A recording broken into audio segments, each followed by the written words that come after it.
Let's talk about some dietary tips to battling high blood sugar levels.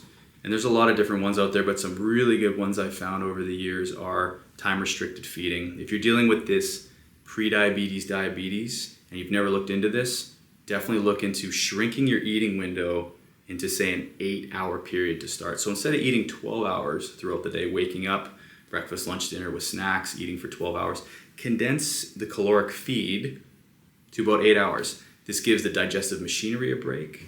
This allows the blood sugar and insulin levels to fall overnight, and then it continues to stay normalized as you start the day by, say, skipping breakfast. But you could also do this by skipping dinner. So you could wake up and say, you know what, it makes more sense for me to have lunch and breakfast earlier in the day, and then I'll just forego dinner and I'll do my eating window between, say, 9 and 5, for example, or 9 and 4.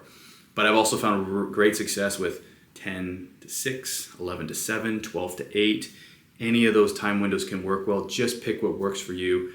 Start doing that 5 days a week. I think it's good, say 2 days a week, just to have those regular days of eating, just to keep the metabolism guessing. But intermittent fasting can be an absolutely awesome tool for this. Now keep in mind, if there's a ton of health things going on, say you have thyroid and adrenal and maybe some other comorbidity going on, fasting can be one more stress to your system that might make it hard to maintain, but worth trying if you haven't looked at it. Just time restricted feeding, really easy place to start. And then focusing on, as I mentioned earlier, carbs around workouts and movement. And then if there's not a lot of movement and you're just sedentary during that part of the day, focus on high quality fats. So that's gonna be things like avocado, nuts and seeds, coconut oil, egg yolks, olive oil, a little bit of dairy if you tolerate it well, that kind of stuff. And then animal fats, which should come with the proteins naturally: beef, fish, chicken, eggs, lamb, pork, turkey. Those are kind of the centerpieces that don't rattle insulin too much. So when you're not as active, there's your focus. Throw some vegetables in and you're good to go. Now with respect to starchy carbs and fruits generally keep to 1 to 2 servings a day, because too much fruit, sugar, fructose overwhelms the liver, can jack up the sugar. I'm definitely not saying fruit is bad, but I like typically people to stick to 1 to 2 servings a day. Don't need that 4+. And if you're doing smoothies and stuff, don't add more than 1 or 2 per. It adds up quick. If you don't take time to chew and consume your food slowly and you blend it all up and consume it really fast, it can be quite a rush to the system. Same thing with juicing. Juicing can be good, but when you take the fiber away from the fruits and veg and now you're just left with vegetable and fruit sugar, it's like it can hit your bloodstream quick too. So stick to the lower sugar ones, sip slowly, dilute with water, things like that. Safe starches.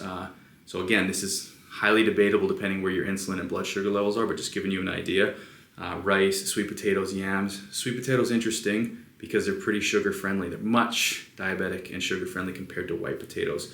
So look into those as well.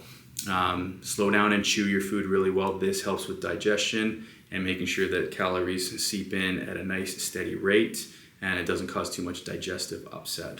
There are some strategies you can look at too, where you look at either the glycemic index or the glycemic load with respect to diet. So there are a lot of good resources online, and I encourage you to search out glycemic index foods and start looking at that list, as well as glycemic load. So these are numbers that are assigned to foods to see how aggressively they increase not only our blood sugar, but our insulin response. There also is a list you could look at too of foods that are high insulin secretors.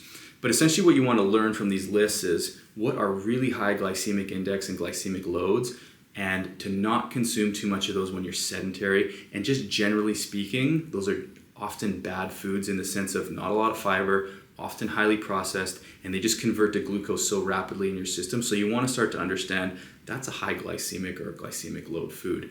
And maybe you don't want to consume so much of that anymore. Or you read that list and go, wow, I've been having a ton of those X, Y, and Z foods. And so you start to make some swaps of lower glycemic load and index foods, and tons of good resources, as I said. So search that out and start looking into it. Again, when it comes to high quality fats and proteins, their glycemic index and load is quite low. So this is mostly going to be, fruits, starchy vegetables, breads, pastas, pastries, cereals, all that stuff, oatmeal, all those things that can really have a significant impact on our blood sugar levels. So definitely look into that.